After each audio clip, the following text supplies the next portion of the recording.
Ah, finally, I can hear you. How are Hi. you? Could you tilt your Very good, phone the thank you. How other are you? way? Great. Could you tilt your... Okay. Yeah, perfect. So we have a wide view. How are you? Very good, thank you. How are you? I'm all right. We're just waiting for a few more people to join. It's good to have you here. Mhm. How's your Yeah, day it's good been? to be here. Thank you for having me. My Yeah, day thank has you. been, it has been great. Very good. Yours? It's it's 6 p.m. over there now, isn't it? Yes, it is. It's just 10 a.m. here. So we're just starting our day. Your day is very perfect. But it's good. It's really good. Yeah. I'm looking forward to this discussion. And This while we wait one. for yeah, while we wait for people to join, can you just tell us what's been going on with you lately? How have you been?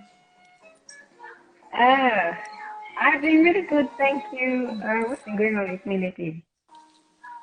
Just a bit of work, basically. I mean, this past February has been super busy for me. I'm saying past February, I think February has passed. It's practically over. It's practically over. So yeah, February has been really busy for me. I finally got to costume a Hi, Ellen. film. I see you. Okay. I Sorry. costumed my first film. My first film. This my legs in the filmmaking industry, but as a costume Wow, that's amazing. Is designer. this Thank you. film out? Is this film out or is it about to come out? No, it's not out yet. It'll probably be out in a few months, but it's a short film, but it's not out yet. It's called Skin Deep. Oh, and you were in charge of costuming the entire thing. That's amazing. Yeah, costume design and wardrobe management. That's beautiful. You're blowing, Thank as we you. say. You have blow. I've done. I've done. Yeah, that's amazing. That's really good to know. And Thank you so yeah, much. so welcome. Let's so Thank you. Tammy and I were course mates in Unilag, even though I was not a very serious student. I know. And Tammy was like our HOC in the entire creative arts department, and she was very No, serious. just our sex. It was actually just our year. And then I was only social sec in year three, so that was just a one thing.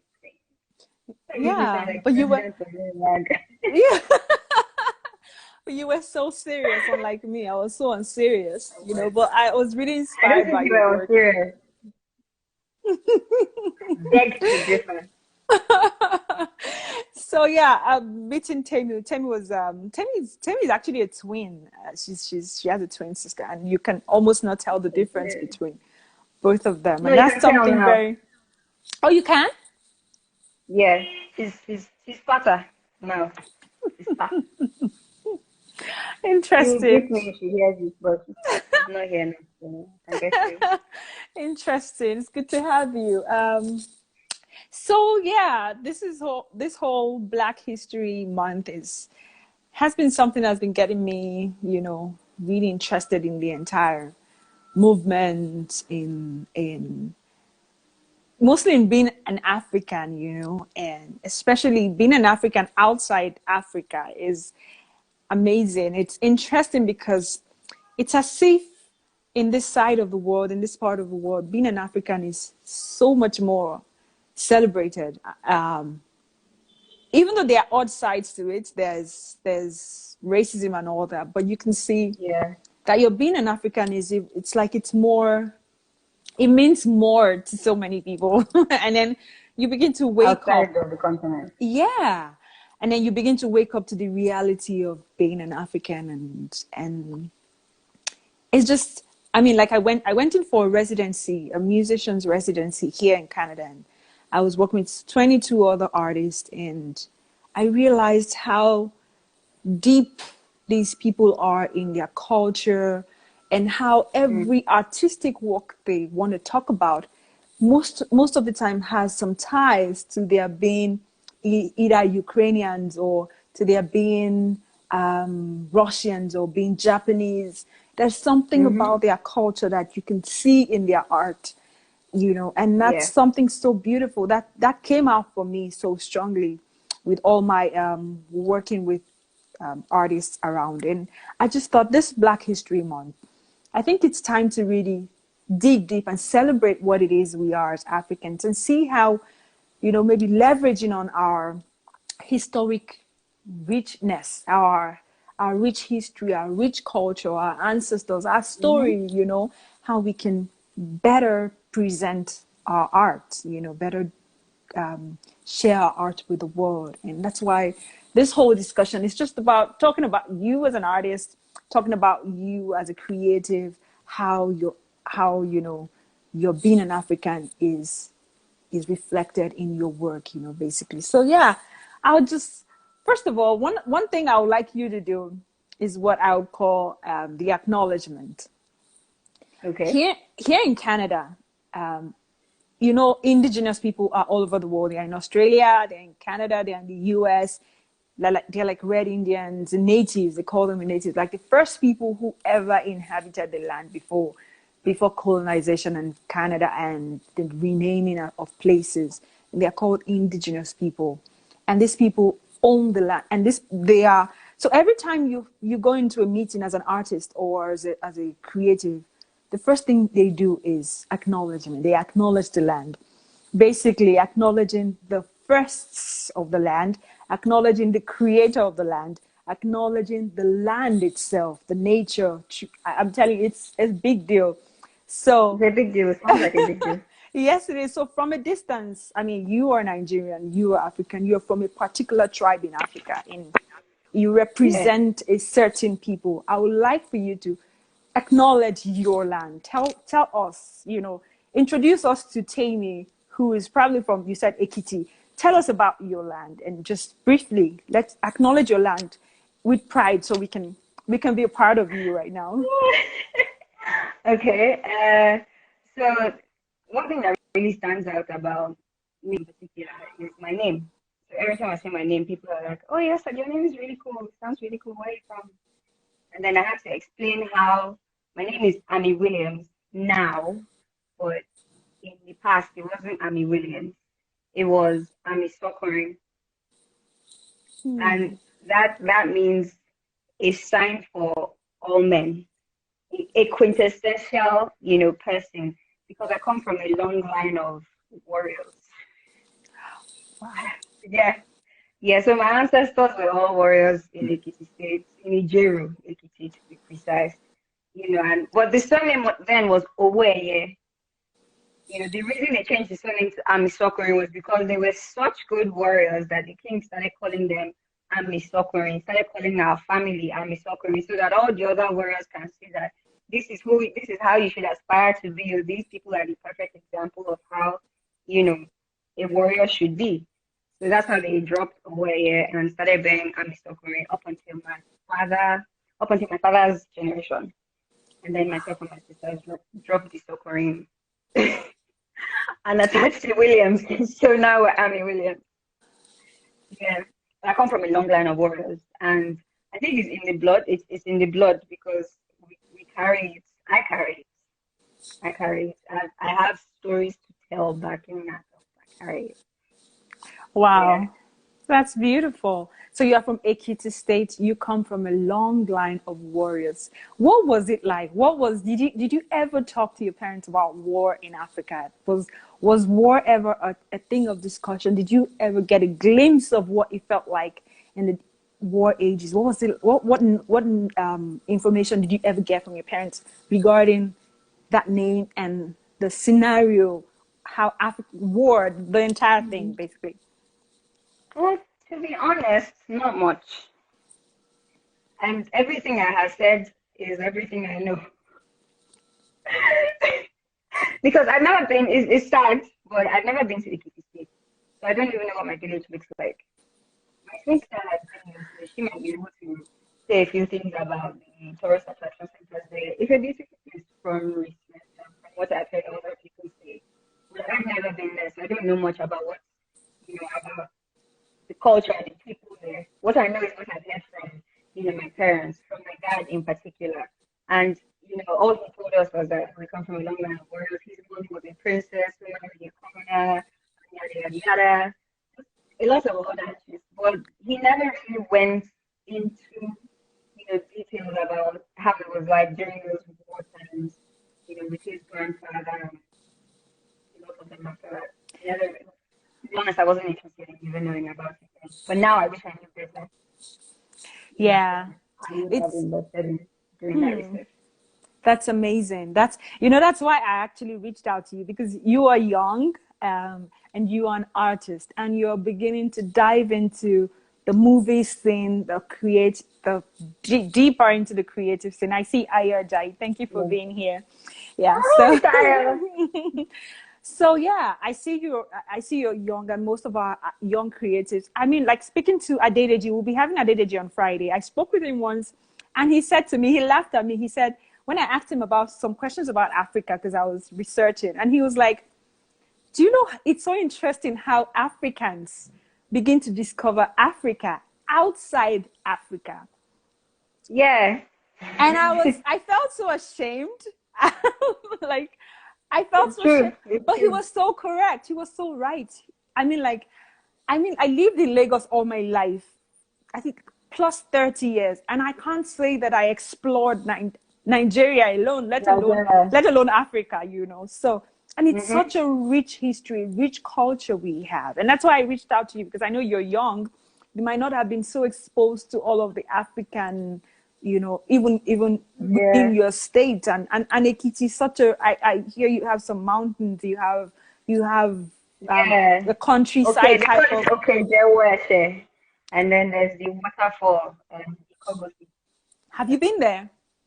No, I just know it by I actually hope to go there. I hope to go there, sometime soon before I leave this country. Yeah, thank you so much. I'm so excited about that. I'm so excited Yeah. because it's like we are growing up, and there is no conscious transfer in some areas. I think some people, Mm-hmm. someone just wrote I just said, Africa does not value Africa. However, the world knows that they need Africa more than Africa needs them. Thank you for that, Aya Jai. That's interesting. Yeah, so I mean, you come from Ekiti, you come from a place all over the world we have heard of Ikogosi, we've heard of that Mm-hmm. place, we've heard of beautiful sites in Africa. But you, as someone from Ekiti, you haven't even been there. Not to shame Yeah. you or shame myself. I mean, I wish I was in Nigeria right now. I would just be touring Nigeria to start with, and then Yeah. extend to Africa, extend to Kenya, to Ghana, to South Africa, to see the mountains, see the Yeah. safari and all that. It's such a rich history we have. And I'm just wondering, the whole essence of this, I'm just wondering, how much more unique and beautiful will our stories as artists be if we understand our culture, if we understood our land better than we do? Mm. Think of a songwriter. Think of you as a playwright, as an actor. You want to write a script, you want to write a movie. When instead of thinking of abstract ideas within your environment, you have more than enough Yeah. ideas. You have more than enough tools and pointers to pick from without even Mm-hmm. traveling away from Nigeria. You can create a full story, have your sites, have your location, have your settings in real life settings. And Yeah. it's such a Yeah. beautiful thing. And that's why I'm talking about it, because I realize that we're growing away from the from our culture. Culture. And that's why Yeah. I'm taking advantage of Black History Month. Like I said, what's his name? The actor Morgan Freeman. They asked him, "What do you think about Black History Month?" And he's like, "Excuse me, what is Black History Month? Can you fold my entire history as a Black man into 1 month?" you Right? know, you can't. Morgan Freeman was like, our story is so much, so heavy, so rich, so big that you can't squeeze it into 1 month. But what Yeah. can we do as artists? What can we do with this season that calls for what will I say, discovery, rediscovery, understanding our land, and drawing inspirations from it, and picking things within our. I mean, I'm so excited because I had no idea you had never been to Ekiti State. I went to Delta State, to my state once for burial, my grandma's burial. And trust me, I was in a hurry to run away from that place. Meanwhile, Why? because of all the stress, like, the funeral stress, like, they Mm-hmm. told my mom that the goat she brought was too small for the burial. They were not going to accept it, so we had to go return it and get a bigger goat because they would not let us lay my grandma's body. So I was really stressed and I wanted to run away from Oh there. God. When me as an artist, as a musician, I should actually be enjoying the music in Asaba, the rich Yeah. music. I should be with the band, like sit down with them and just enjoy the music, take it all in, see the sights, Mm-hmm. see what's going on, understand what's going on in the music of my people. But I was in a Yeah. hurry to run back to Lagos. How crazy is Mm-hmm. that? Mm-hmm. So it's just Mm-hmm.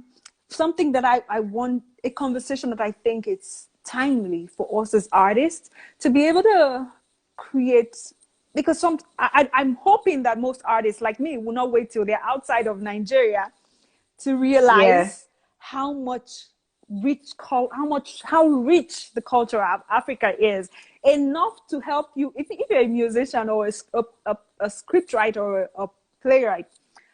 You could write 10 stories, 10 different movies in a month just being within Africa. Yeah, So absolutely. yeah, tell me, in your experience, how do you see culture play a role? How do you see culture? Sorry, I see something here. Let me just quickly read that. I want to be able to take questions and comments. That's from Ayaja. It says, Mm-hmm. could you see that? Could you read that, Tammy? Something from Um, Ayaja. okay, he says we've been sorry, I have to turn my phone because Okay, I'm that's already okay. Sorry. yeah, okay. So he says we've been brainwashed that we are Nigerians.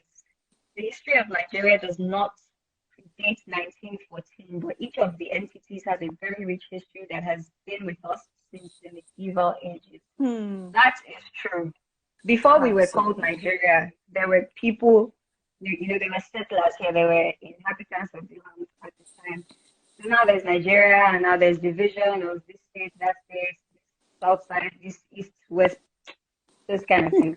So there is sort of there's kind of like a division. Hmm. So back to your question on, how we can, was it infuse culture into the things that we do, or how we can, really appreciate the culture that should we use that word richness? Is that word in the dictionary? Even if it's not there, we have poetic license to say whatever. So, how we can really imbibe the richness of the African culture in the works that we do as creative. This one is, I'm glad you even asked that question because in December I embarked on a project with a few of my friends called Journey to Wholeness. It's a piece that I used to tell Sorry, about journey to what? of Journey Journey to to Wholeness. Journey to Wholeness. wholeness. Okay, okay. Yeah, yeah. So I use that piece to sort of like document, some of the hardships that I had been through in 2020.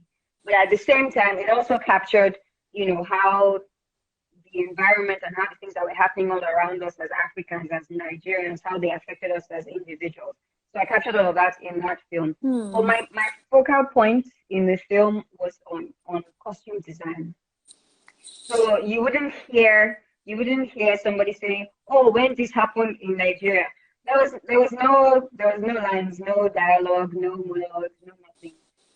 So it's really just costumes on an actor, going through different phases in life. So as the phases change, the costumes change. But what's particular about the Hmm. costumes is that each one had a touch of Africa. So I'm Yoruba, so it's logical, and it goes without saying that a lot of the things that I did, had you would see it and you would catch pieces of Yoruba culture in my work. Aside from the one that was completely Roman, I made a breastplate and a helmet and all of that. But that let's give that one to the Roman people. It was significant for what I needed to use it for. But then there were a few others, like 2 or 3 others that I used old Ashoki that my mother used during my grandfather's funeral. I took all of that and I mixed it up, sort of. I like to bring a fusion between, the African culture and the contemporary. Because to be honest, we're the ones that will keep this culture going. We're the ones that can, help it to survive.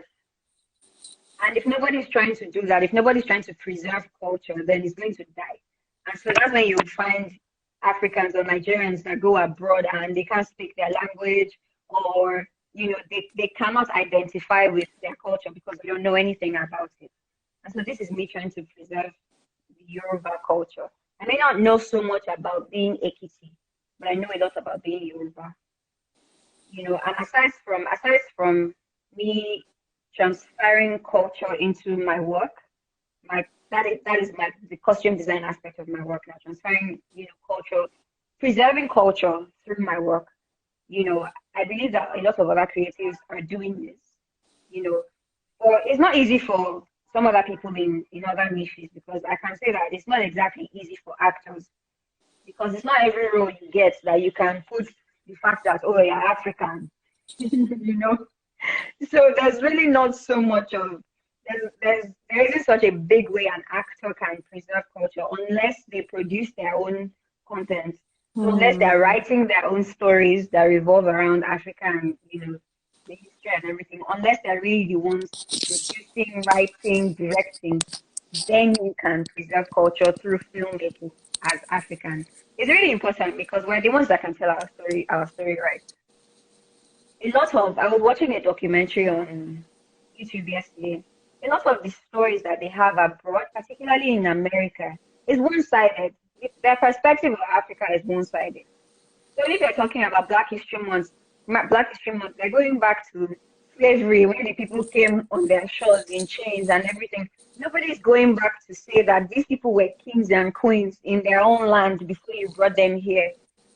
That part of the history is not captured in what they're learning. Particularly for generations like my own, and the ones that have come after, and the ones that are still coming. This gets watered down as generations go. It just keeps getting watered. It keeps getting watered. And we're the ones that can tell our story right. I like how some musicians now preserve culture, preserve language in particular through their lyrics. For instance, Blaze, I'm so glad he's on the list of people that you would be chatting with. I am so glad.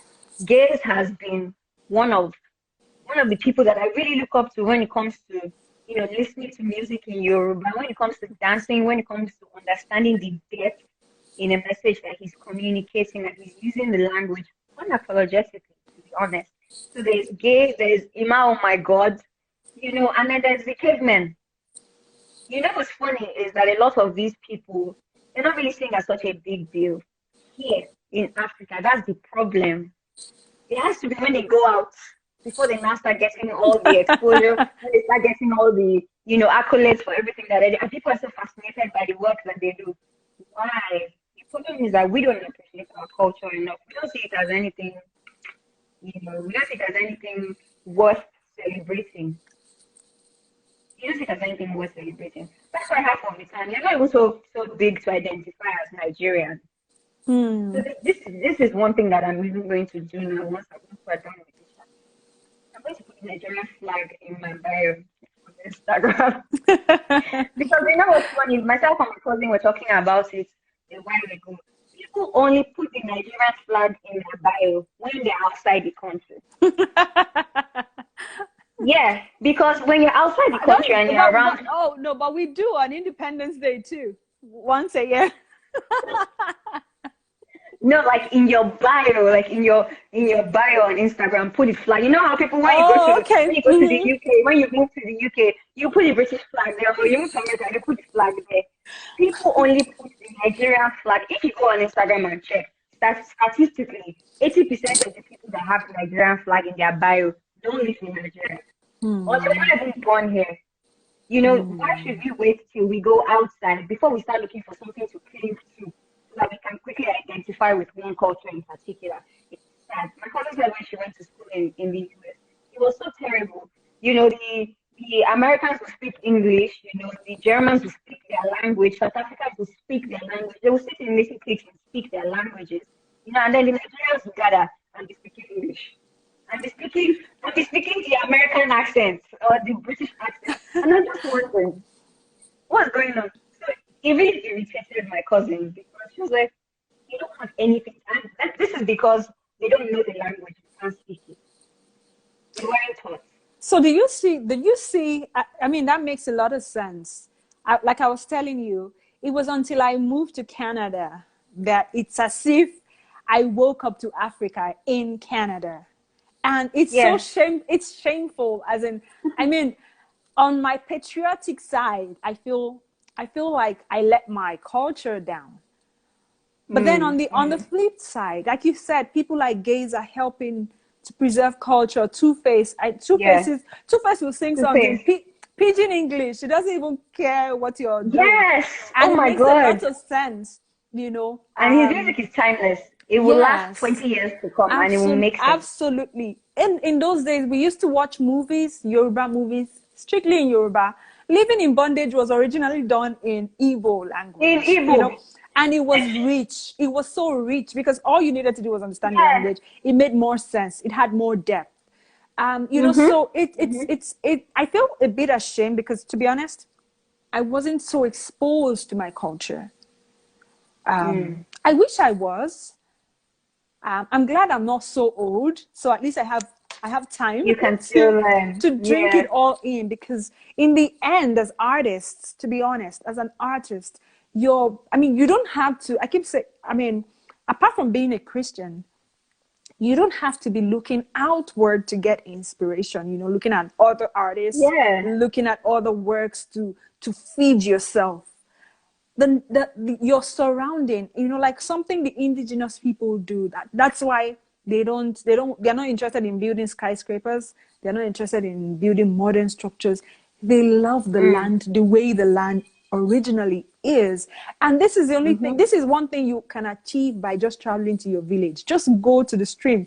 In my village we had this stream where that's the only place we fetch water that we can drink from.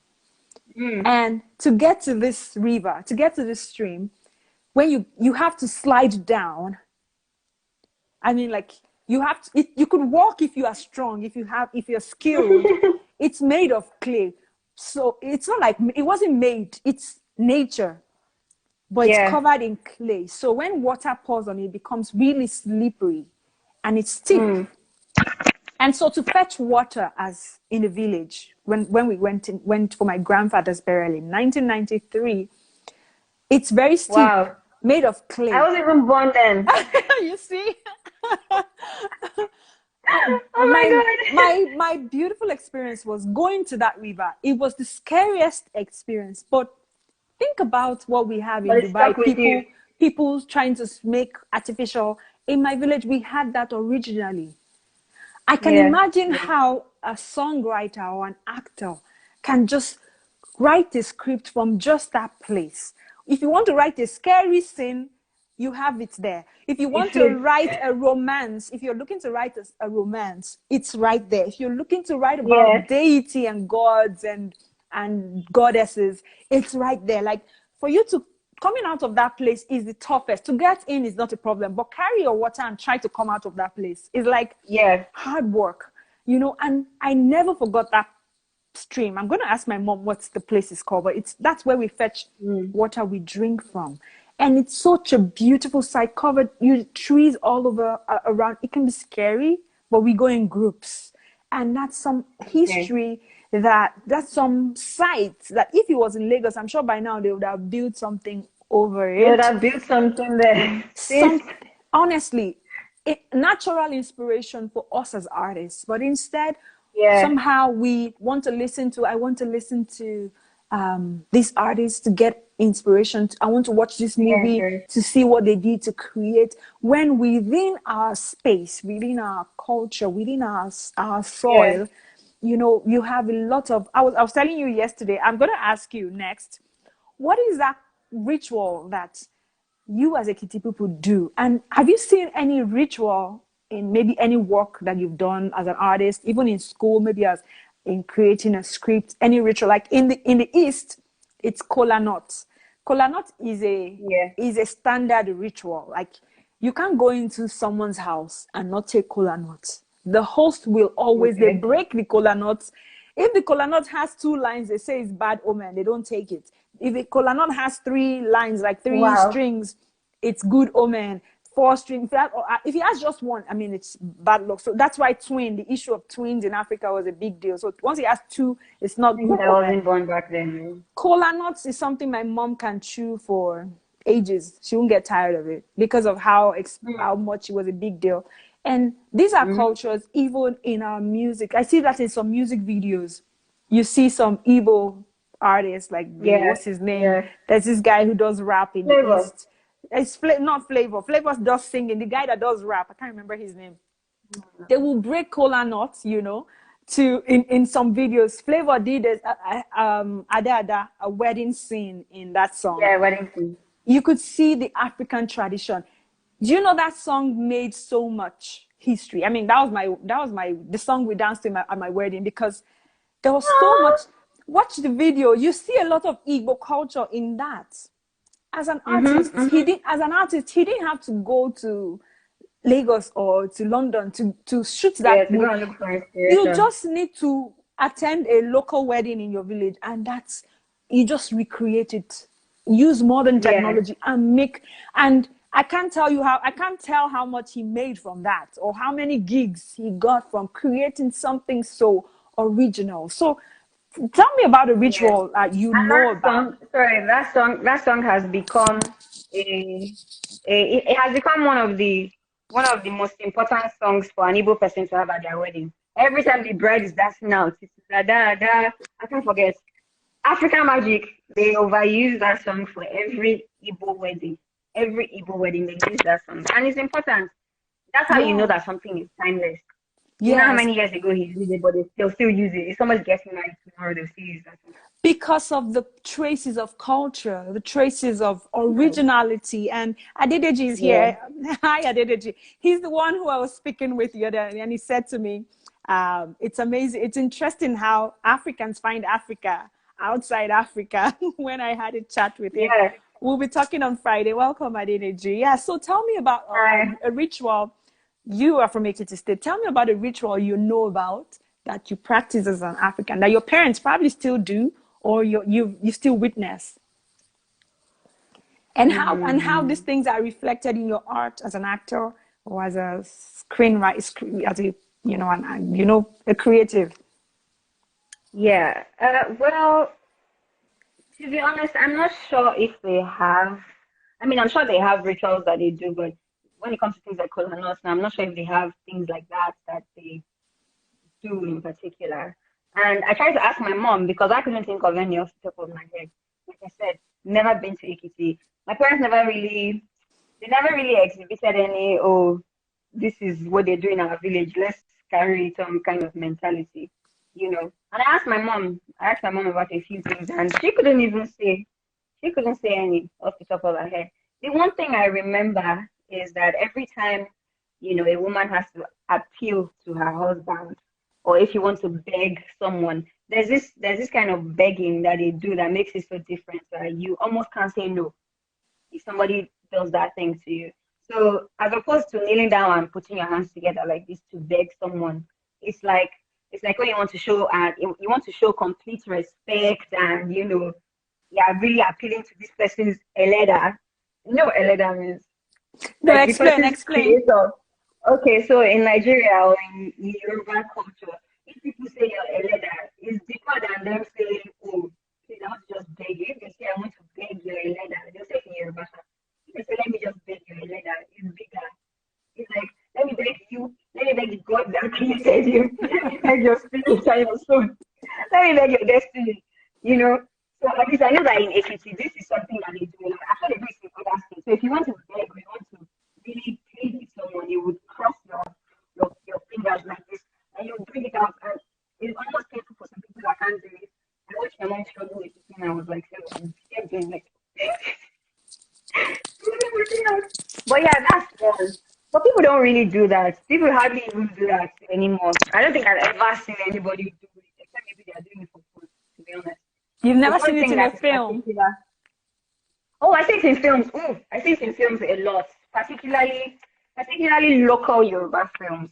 So you know that Yoruba movies that they do city style. Just came back from the UK. My husband is this. My husband is that. There's that kind of Yoruba movie. That one, the only thing that is Yoruba about it is the dialogue and the Language. language and the language exactly. But like punk Yoruba movies that are set in villages, you know, where they're wearing proper shoboke and rapper and all of that. I've seen it multiple times. And it's usually the older people appealing to, you know, the older women actually. Men don't do it, only women do it. So elderly women do it to appease people, to plead with people. They do it, if they do it for a younger person, the person cannot sleep. Wow. It's too heavy. It's too heavy a thing for somebody to do for you to say, no, especially if the person is much older than you.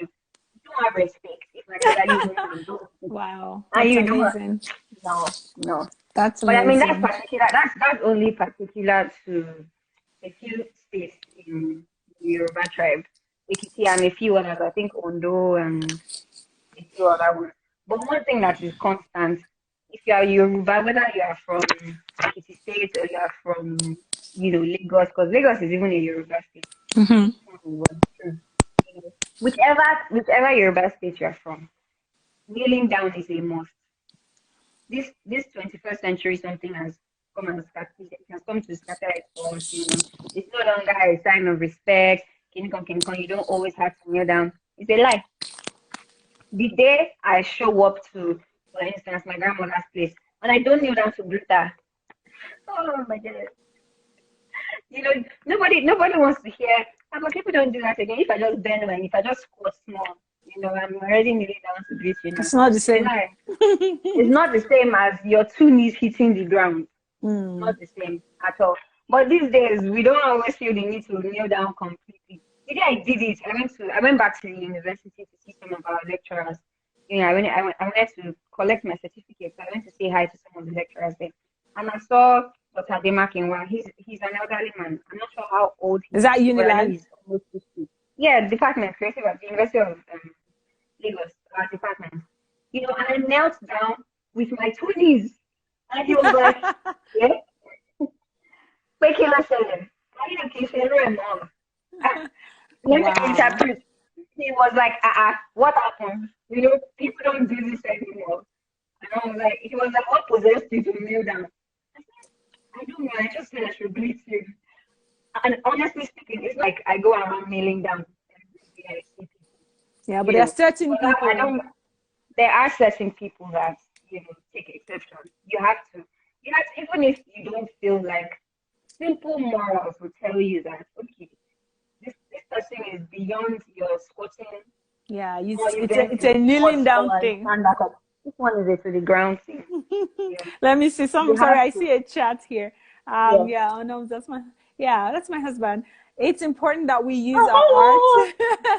to reinforce our heritage so we do not lose our identity. Absolutely true. Yeah, Um, absolutely. yeah, because this conversation is very important to me because of, like I said, I had never heard of anything.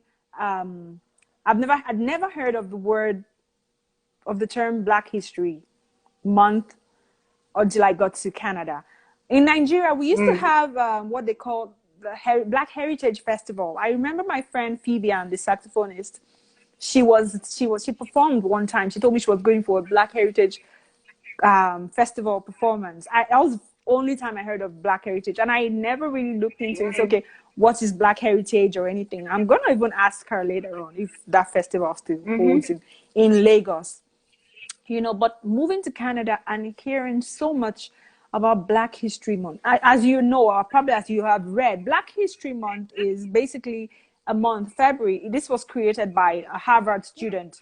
I think a Harvard high performing student who after upon his research thought that it was good to celebrate achievements by Black people in America, basically African Americans in America, starting with the US. I mean, Harvard is in the US, so Yeah. it's basically the origin is just to celebrate, achievements, accomplishments, groundbreaking achievements of Black people in America, basically, because they realized that America, to be honest, we all know America, Canada, UK, Netherlands, Ireland. These places thrived on the backs of Yeah. the Blacks. And Mhm. by the Blacks, even though they call them, it is now called African American. They called African American. We all know it's all from the Blacks. So we all know where every African American comes from, mostly from Yeah. Africa, and how it all came. It's not a story we're happy to talk about, but it's our history, slavery, and the Badagry. Mm. What's it called? Journey Oh, to I've no been there. return. You've been there. Yeah. Yeah. Point of no return. Point I've of been no there. return. We all know Yeah. how these modern societies have been built. I'll use the word literally, on the backs of Blacks. Painfully, Yeah. sadly, shamefully, our history is all over the place. And sometimes I feel like we are intentionally suppressing it just to live in the now. But we cannot Mm. throw away our history. Someone said, how can you know where you're going if you don't know where you're coming You don't know from? where. You know, you can trust, Mm. that, I mean, I'm going to do well. But as an African, as an artist, how can you know that? Let's talk about an artist. How can you know that? How can you say I'm a jazz musician, or I'm a juju musician, if you don't even know what juju music is about, or who Mm. started juju music, or who, Mm. if you talk about contemporary script or contemporary plays, or you're talking about purely African plays, how can you talk about it if you don't go back to the days of national theater, like in Nigeria, where we had this guy who was always showing his plays Mhm. in national theater? What's this Gilbert Ogunde. Yoruba guy? Ogunde. Yes. How can you say you want to exceed or recreate or reinvent if you don't even understand the concept of where they're coming from? How did they tell their stories? How did the audience Yeah. receive it? How did it address social issues? How did he use his plays to attract the young? Because even children, your primary school can decide that is where everybody's going to national theater to go and watch a play. Yeah. It was that Expression. serious. So today you're writing scripts, you're writing a song, you're trying to create an identity. How do you create an identity that you are so sure will outlive you, will be a step ahead of what has been? If you don't even know what has been, you get what I'm saying. So that's Mm. basically what this whole discussion is about. Can we do you see any move? I mean, like you said, thank God for people like Gaze. On the music side, the people like Adedeji, Yeah. Timothy, The young caveman. artists, cavemen who are Yeah. trying to keep this culture going. Because otherwise, all of us will be Mhm. playing. We'll be playing. I believe I can fly. We'll be playing contemporary music, and we will Mhm. lose our identity. And we all know. I mean, for instance, I'll just give you a quick instance. When what's his name? Macron. What's his the premier of France. His first name is Macron, The the who? French premier, prime minister for Prime France. Minister. For France, I think he's No David Macron idea. or so. Yeah, he was in Lagos for, I think, in 2018 or 2017, and the Mm. place he went to when he came to Lagos, the major artistic space he went to. Can you guess where he went? Freedom Park. Fela's shrine. Close, very close, because the Freedom Park is good. Emmanuel Macron, thank you, dear. Emmanuel Macron, that's the prime minister for France. When he came to Nigeria, the one place he wanted to go to was Fela's Shrine. Russian. Why would you think he would go to Fela's Shrine? Well, I want to say it's because of, you know, well, because of the kind of person Fela was before he died. There is no country you go to. Now, no, that if Fela was no longer alive. He was dead. I mean, he came yeah, in. of course He came. Dead. Emmanuel Macron came to Nigeria when Fela was already gone. It was just Femi Kuti, yeah. But he went to the shrine. So go on. Fela, it's because Fela's music captured everything about Nigeria and Africa and the things that were going on then. And Fela was global. He was international. So I mean, if people hear about African music abroad, Fela is usually one of the names that come up. I've heard of conversations that have happened between people, and they're talking about great musicians from Nigeria. Fela's name is always on that list. So if people are coming to Nigeria, I would only imagine that they would want to go to a place that's completely dedicated to Fela, his kind of music, his style, and the whole place is, they call it a shrine. Absolutely. Honestly, and I feel so embarrassed because I have never been to the shrine. I've never been there either. And it's somewhere that I've always wanted to go to. That's the thing with us now that are here and have never gone. We don't see the need to. We don't see why it is so important. And I lived, he made good music, we love it, then he died. Then they built a shrine where you go there and that's the kind of music they're listening to. Because times have changed, we're all just feeling like, it's almost another kind of power. The real people that go there, they're diehard fans. People that are really into, I feel like Fela developed his own culture entirely.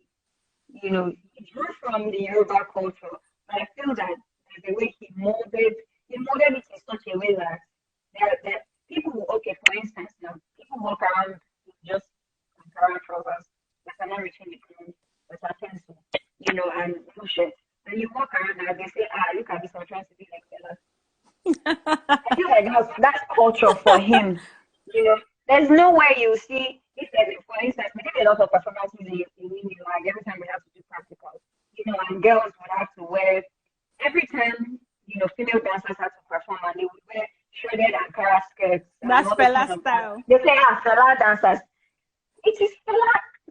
I'm telling you that he built a culture for himself. And I don't even know if he did it deliberately or if these things were, intentional. I believe they were intentional because as much as possible, I like to believe that, he was so into the power of his culture. I remember I watched a documentary one time when one of our lecturers showed us a documentary of Fela. He was saying that his name is Anikulapo, as in he has death in his pocket. Yeah. So that's someone who is so into the language that he has taken it literally. So there's no harm that can befall him. You can't kill him. If he dies, if he doesn't die, he's holding death in his pocket because that's his name. And that's the meaning according to, his tribe, according to his language. So he was really into, so that tells me that everything he did was intentional. The times when he went on stage shirtless, the painting, everything was completely intentional. He didn't say because he was playing a Western instrument, he would completely throw away. Absolutely. That was one way he really mixed up the contemporary and the cultural together, and I think it was absolutely beautiful. Honestly, for people that research it abroad, they would definitely want to go to the shrine. Yeah. I mean, Fela here. Fela is just an example of a complete artist for me, a complete artist and a king at it, because I mean, like for saxophonists, thank you all for those of you who are here right now, musicians who are not very happy. Sometimes saxophonists will say, oh, Peppy, can you help me? I have some intonation on my sax. I don't want to have intonation. And I once told a guy, I said, intonation is not a bad thing. We cannot all play like Kenny G. I probably play like this because of the things that I listen to. But honestly, I wish I listened to Akbala music and Juju music more than I did Kenny G. Honestly, as I look back and I look at real artists in our time of the past, our ancestors, the fellas, and know all the people who've gone beyond. And Chris Agilo, God rest his soul, Papa Agilo just passed on, I think 3 days ago. He was 92. The Mm. fella was a complete artist who was for me he represented Africa. He was Africa in his entire being. Yes, he was in Yeah. the UK. He was in the UK and studied he studied music at the, I think, Royal, either Trinity College or the Royal College of Music in London. He did jazz. He was exposed when he Yeah. decided that. And I'm sure, I have a feeling that his traveling abroad to study helped him to realize better how strong his culture is. So Yeah. there's no harm in going abroad and figuring out that my culture is rich. It's Mm-hmm. okay, because when you go out you realize that I don't have anything to sell if I don't have my culture. My culture is actually my market as an It's your artist. selling point, though. I'm telling you, Yeah. like you do dance. You do dance. Imagine you trying to go abroad carrying ballet all over and trying to share ballet dance with Western people who ballet is their real art. Sorry, When you can come on stage, can you hear can you me? say that again? Can you say that again? I Yeah, don't have my. I was saying, like, you tell me you're a dancer also, and I know you mentioned you're going to further in dance and dance theory and all that. Imagine you as a dancer going abroad, going to wherever you want to go, and you're trying to share ballet dance with your I didn't new hear anything you audience just abroad. said. I'm sorry. MTN is Oh, messing up my network. connection. Okay, let me Yes, try. I I'll don't know go why I'm again. connected to the Wi-Fi. Okay, so I was saying that as a dancer, imagine you going abroad and carrying ballet or hip hop dance to your Western audience. When you can carry bata and Yeah. you can carry what are the like African Zulu, real Yeah. African dance. I, That is the biggest market you can sell. I can see. Fela, Ayo, thank you for that. Ayo Jai says Fela also discovered Africa in America, so I'm not alone. Fela, Aya Jai is he did helping me. actually. He's trying to help me make me feel better. Thank you, Aya Yeah. Jai. So he was like, Fela also discovered Africa in America. I mean, this was exactly what Aditi said to me the other day. It's like we're discovering our continent outside Outside. when it's right there in our backyard. And I'm hoping that Yes. these conversations will spike, a new love for our land, a new love for our history, a new love for our culture, Yeah. for our ancestors, for even the things we are afraid are too fetish to be involved in, the festivals, Mm. and Mm. all that. That's So why we don't participate in a yeah, lot of the things that make up who we are. Because now there's religion, I mean, not that they're necessarily bad things, but, there are hindrances in how far you're willing to go with your culture, basically. absolutely. Religion could be a barrier too, because I mean I was in school in Adenurusa Ijanikin for ages, and in Oto in Ijanikin there's Egun Festival in Badagry. There are beautiful festivals in Badagry that I never stepped my foot on You never because got to see. I just didn't feel safe going out there. And even Yeah, when yeah, in school, for the music scholars, when in school they say write about a festival, or this term we're reading doing about a festival, and we have to go to witness a festival, it's never holistic. It's really mm, never holistic. And I'm hoping that this discussion will awaken us as Africans. We don't have to go abroad to discover our Africa that's in our backyard. And the point mm-hmm, is, our biggest market, like basically, seriously, our biggest market, our best-selling market is our being Africans. So I don't know yeah. what it's like for you in your industry, in the film world. How do you see Africa being portrayed, and how is the market? I mean, like, you know what? I'm so excited talking to you because you are representing the younger generation. I believe that we're going to be able to reshape our future if we all understand what it is we're chasing. We have Yeah. so rich a culture in Africa that we cannot even in our lifetime, what will I say, explore it in entirety. But while Yeah. we're in Africa, while we're Africans, can we just focus on being Africans and making the best of it, make use of technology and sell our being African? So tell me in your art world, as we round up, how do you see, how do you think these things can help us tell our stories better? Do you think understanding history will help or no? Do you see it helping? Do you have instances of movies or works? I see your work with pato ranking and all that. I see the things you crafted and very African themed projects you did. Tell me, do you see that? Do you see these things making any impact in our journey as artists? Oh, she's off right now. I think the internet is really slowing her down. But in the meantime, while we wait for Happy her to come back. loading. Oh, okay. Can you hear? Did you hear me? Did you get my Okay. question? Yeah, back. Yeah, back. I got your question. I got Great, your question. great, great. Yeah, I was saying that, you mentioned that I work with I don't directly work with these people. I work with, the stylists that work for these people. Absolutely, that's okay. So yeah, so I get work from the stylists and then they use it. Most of the time when I make stuff, I don't even know who they're going to use it for. And that's exciting for me. Every time I'm making something, because I don't know who's going to wear it, I just do everything and try to make it as good as possible.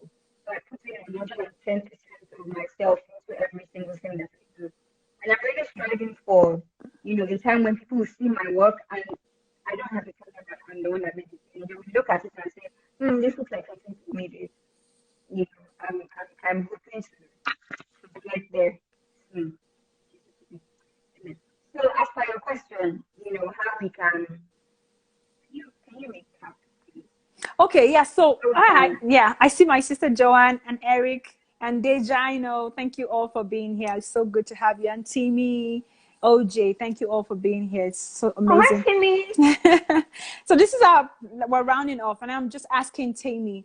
Like I said, we as artists realizing that our being African is selling point enough, is market enough, is Yeah, the richest is the biggest thing we can hold as Africa, anywhere in the world. And like Ayo said, rightly said, even Fela discovered Africa in America.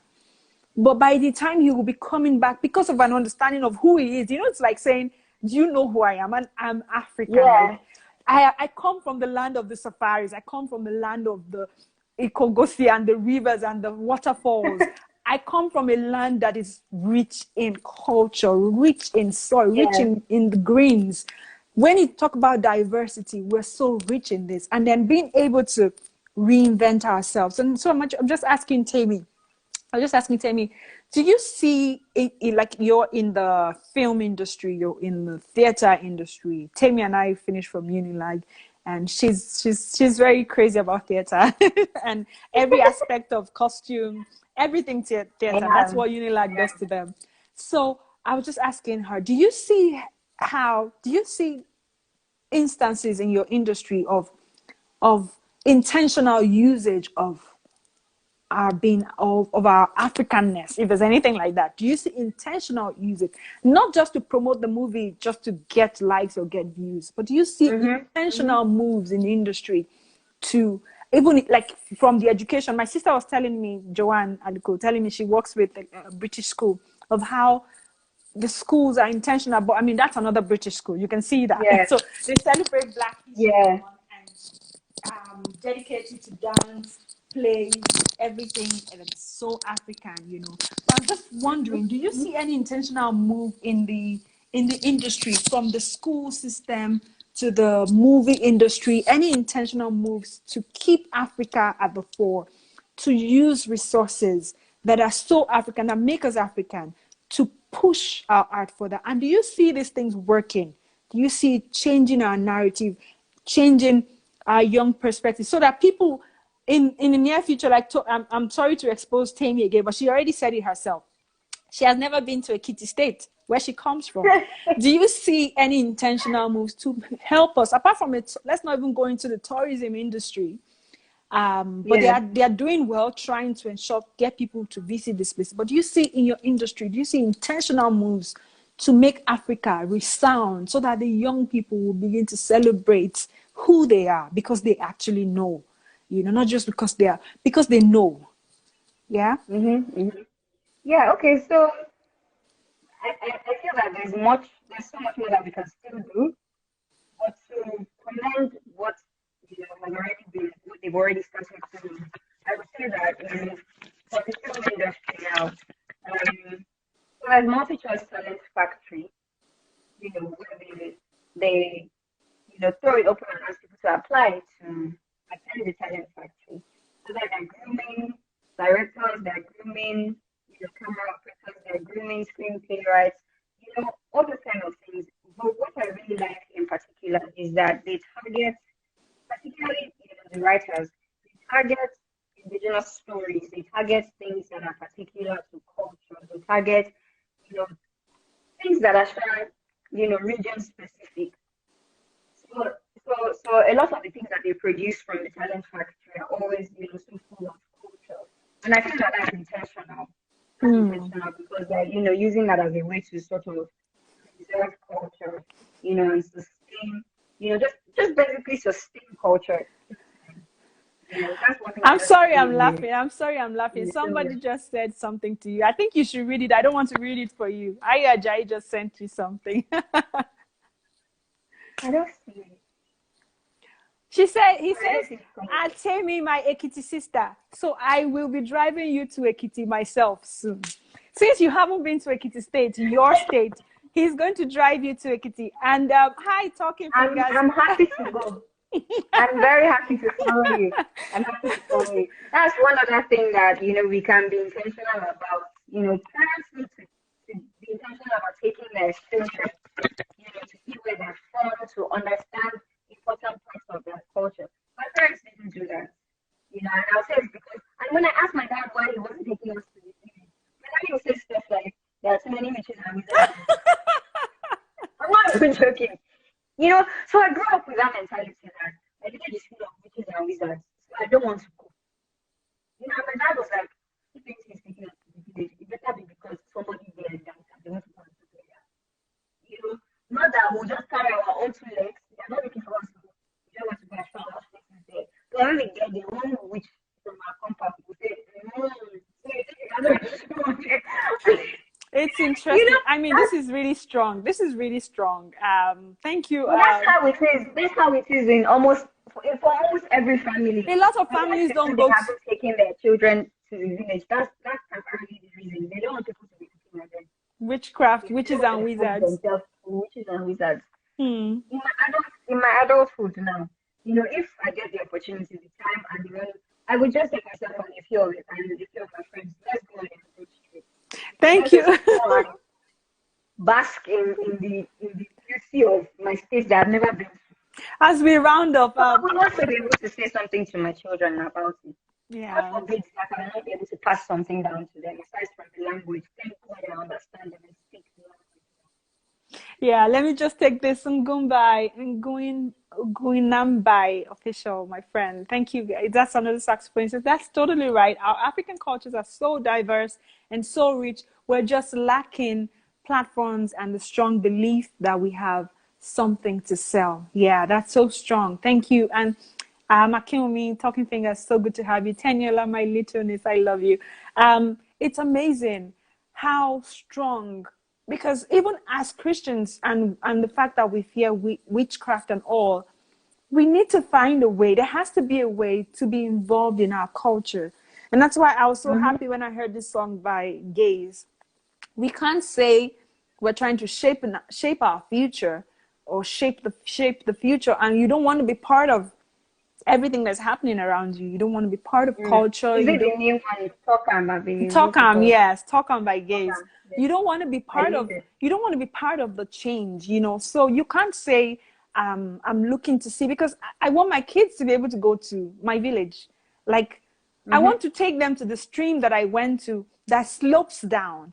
I want to be able to sing Yes. about it. I want to be able to write a song that showcases the beauty of, like you said, the Ikyogosi waterfalls in your state. Waterfalls.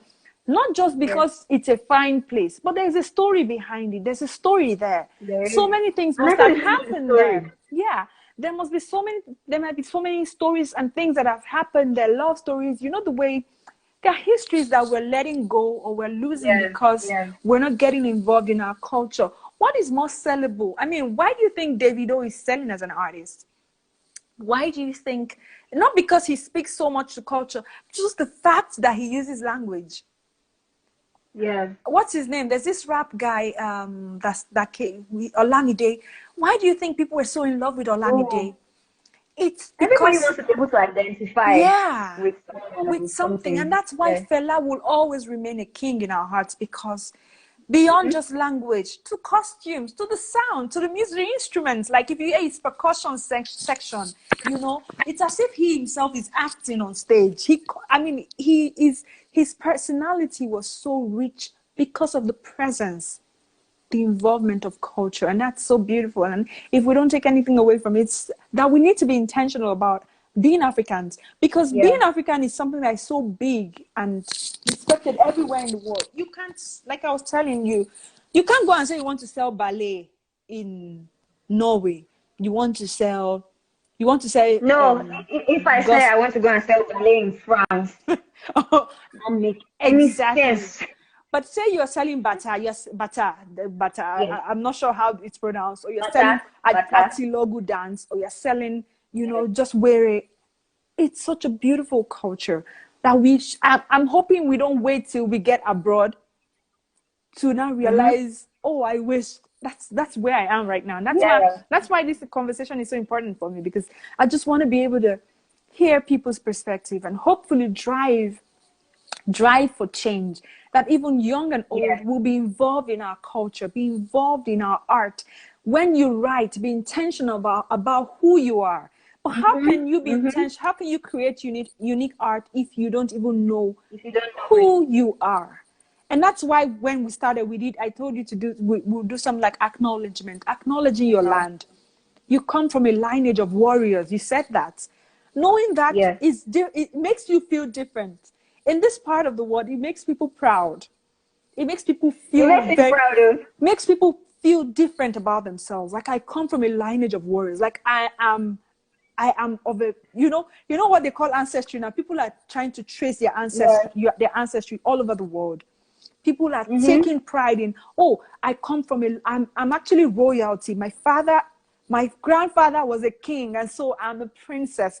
The fact that I'm wearing school sandal and boots and canvas, My I cross. am a princess, and having I'm that actually a princess. mentality as an artist, can you imagine that? Having that mentality as an artist, how do you think it changes your creativity? I think it puts more value in your work. But it helps you as an artist put more value to your work, because people can only accord so much value to your work when they see how even you yourself take it, you yourself take it.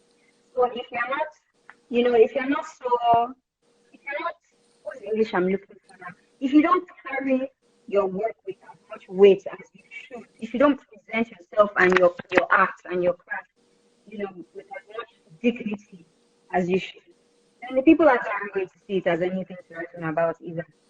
Hmm. Particularly because you want to downplay the fact that your culture has something to do with the inspiration behind the work or something. When you start to downplay the influence that your culture and tradition has on your work, then you've already made it small. You've made it so small, and you can't sell it. You can't. So what's the selling point? Hmm. What's the selling point in your work if you've downplayed everything that makes it unique? So I think that's another thing. Stop downplaying as creatives. We need to stop downplaying, the aspects of culture, the aspects of culture that inspire our work. We need to, lay more emphasis on it as opposed to downplaying. Absolutely. Thank you so much for that, Amy. As we round off, Thank you thank you, so much. Joanne. Joanne just sent something. Let me see. She wrote, African history is gradually eroding because our history thrives on oral tradition. The youth are changing the narrative by acknowledging that there's beauty in our history and we are ambassadors of our African heritage. That's so beautiful. There's nothing that will make Yes. me happier than thank you. Hi, Usman. I see Usman is here. Welcome. Hello. Welcome, Ruki. Welcome, tea leads. I see you guys. There's nothing that's more important than having our youth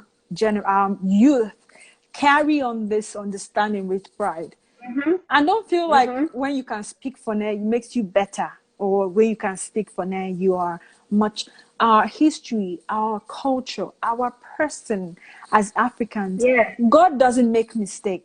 As in, like, it's like He No. placed you here for a reason, not just to say, "Oh, I am made by God," but because there is something so rich that only when you sit down and look inward. And that's why I termed it beyond the stage, because of the blog post I once wrote. What Mhm. happens beyond the stage for you as an artist, when you're not acting, when you're not in the character of another person, where you're not being a character like in a film, or you are not performing on stage? What happens beyond that stage? Do you take time to take in culture? Do you take time to research who you are, research your history, research your land, understand your territory? That's Mm. market already. I mean, like, I feel like Mhm. if we get to this point where we begin to look inwards, I'm saying Yes. inwards as in Definitely. understand, okay, who am I? And some Christians take time to keep struggling with who am I, Who am I? Yes. what am I here for? Start with That's one of the hardest understanding. questions for Christians to Yes, answer. first understand it literally. Who are you first? Literally, like, where are you from? Yeah. Where are you from? How did you grow up? Who did you grow up with? What is it you've missed? Did you miss being in the village? Can you go to the village for a moment and just take it in? Yeah, I know we're afraid of witches and wizards, but there's a way around it. You can go and stay in a hotel to just explore Yes. beautiful sights in your state. Think about it. Just stay with nature. Nature that we Yes. do have and we probably are not taking advantage of. Because as an artist, beyond the stage, what makes you ready for the next stage, next performance, next production is actually the time you spend So away far. from the stage, understanding who you are. And that's what this Yes. whole conversation is about. And I'm hoping that. Thank you, Usman. Usman says, exactly, identity, constant battles, cultural identity. Yes, identity is a battle, because nowadays we feel Yes. like once I can speak good English, once I can That's all you need. once I can dress properly, once I can play my saxophone without intonation, I can play clean. We don't speak English. So your intonation should not even, first of all, be straightforward. Play it Yeah. straight to understand how to play the saxophone. When you want to play something or play as if you're speaking your language, that should be Mhm. what we're researching. A few days ago, I ordered an oja, an Igbo flute, because I've been so crazy about understanding my culture. I'm just waiting for that flute to come. Oja is the Igbo flute. And if you see Caveman, his brother, the drummer, he plays Yes. it. I love that Benjamin. instrument. Benjamin, he plays it. I love that instrument, because how can I say I'm a woodwind player, a saxophone player, and I can't even play my Igbo oja? I'd be like, please, where exactly am I going Yes. from here, And Yes. so it's just a conscious effort, because we've not been totally exposed to this tradition of exploring our culture. But right now, Yes. even if you were not exposed, you can take a moment to, because that's your selling point as an artist.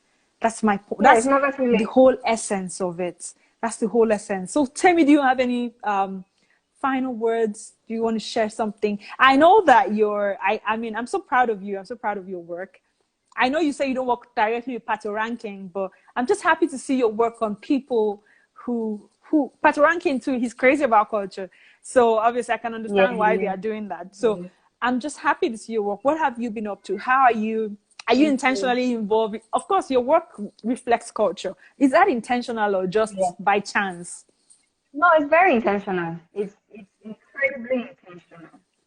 Because I started my brand on Teams, my costuming and craft. I started it a long time ago, I think in 2012. Well, that time it was just a hobby. But even at that time, I was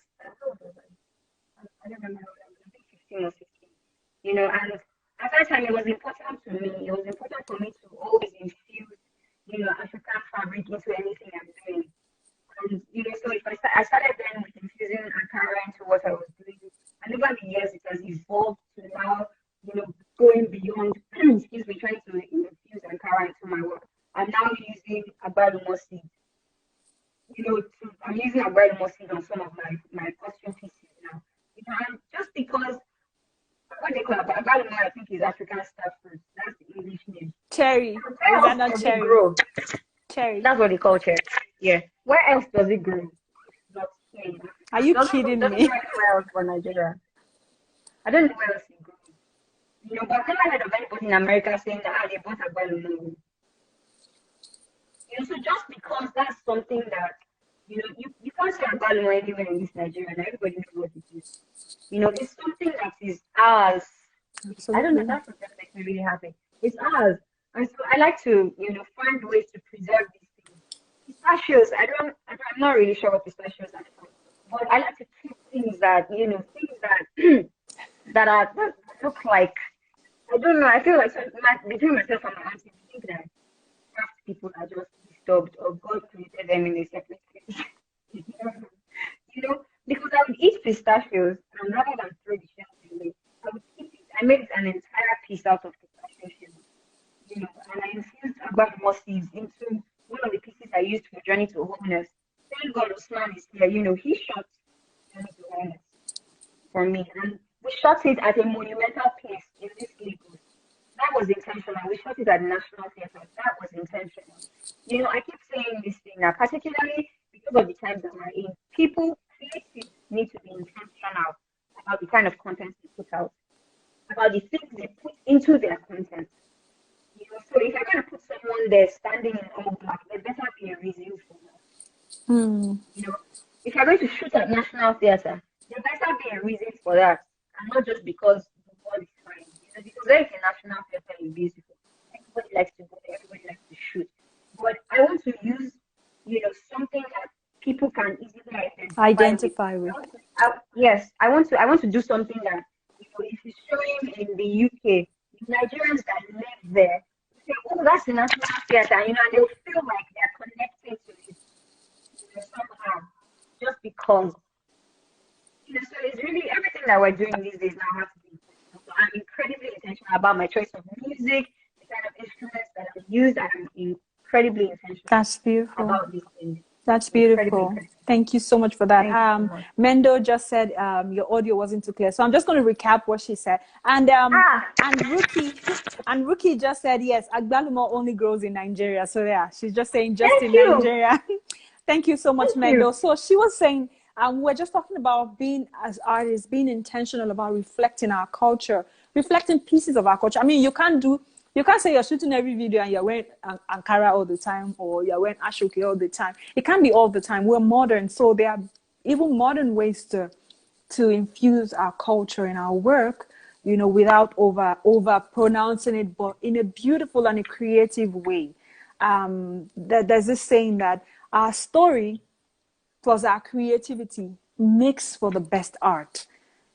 Your story, and our story is our being African. Your story is, wherever you are, is being rooted in Africa. What are the things you're exposed to? What are the things you grew up with? What are the things, it's amazing. It's a creative journey, and I'm hoping that we begin to wake up to appreciating who we are as we round up. Yeah, I think we'll round up in the next few minutes. As we create our art beyond the stage, beyond coming on stage and the showbiz, back home. Like for Christians, you say beyond coming to church, what do you do at home? Do you spend time with God and all that? As an artist, beyond performing on stage. When you are researching, when you're preparing for a stage show, when you're preparing for a production, when you're preparing for an album, what are the things you think about? It's not just pieces here, pieces there, basically. It is an intentional journey. It's an intentional creativity. I did a songwriting crash course, and they said, when you're writing song, write from your heart. But when you're actually producing that song, create from your head. So after you have written from your heart, the things that came to your heart spontaneously, when you've put it all down, now use your head and organize it. So when we're saying reflect Africa, we're not just saying pack all of the African things and put in a production. We're saying creative, and that's why we are creatives. Take moments away, even as a Christian or whatever I mean, how better can you pass on your message than when it's coming from a place of originality, a place of uniqueness? Apart from the fact that some of us try to hide it or try to shut it down, our Africanness, we have to always be intentional about spending time off the stage creating off the stage creating unique pieces, you know, to keep our Africanness strong, keep ourselves growing, keep our work, you know, unique, basically. So thank you, Tammy. It's been great talking to you. It's been amazing. Thank you so much for having me. And please, can you try and go to Ekiti States in the next few? That's it. I'll try. And I'll please try. No, it's take definitely pictures. on my bucket list. Take pictures and share I with will. I us. like to document everything I do. Yes, let us know the beauties of Ekiti State. Let us know the beauty. I encourage every of our listeners, if you are in Nigeria, please enjoy where you are. Enjoy your state. Enjoy your environment. Look for the mountains. Look for the gardens. Look for the waterfalls. Look for everything nature has to offer, and try to create something from there. Think of something. Be intentional about it, and create something unique. The world can only celebrate uniqueness. They can't help but celebrate it. And so in this Black History Month, I wish you all a great time researching about your history. That's just all this is about. Let's talk about our Africa. I'm so excited talking about Africa, and I'm just so grateful for this moment, Tammy. Any last words? No, I think we've covered pretty much, you know, everything. Thank you all for joining us. I'm grateful that you had me on this. I'm so happy. I'm happy to have talked to you, and we're looking forward to the next session on Wednesday. Wednesday, we'll be talking to Michael Lloyd. Michael Lloyd is an amazing drummer, an African in every sense of the word, and a young creative too, and young in between, young. He's all over the place. I'm looking forward to that and so many more. On Friday, we'll be talking to Adedeji. Adedeji, a guitarist, a jazz musician, and an African in every sense of the word. But he's in Greece. Wow. He's in Athens. And then on Sunday, we'll be talking to Gaze Baba, musician. He calls himself Culture Advocate, and he's the founder for Aramanda Culture. If you ever heard of Aramanda, that's a big project is out. So I'm so thankful for today. Thank you all for being here. See you again soon. Thank you. Yeah, thank you. Bye. Bye, everyone.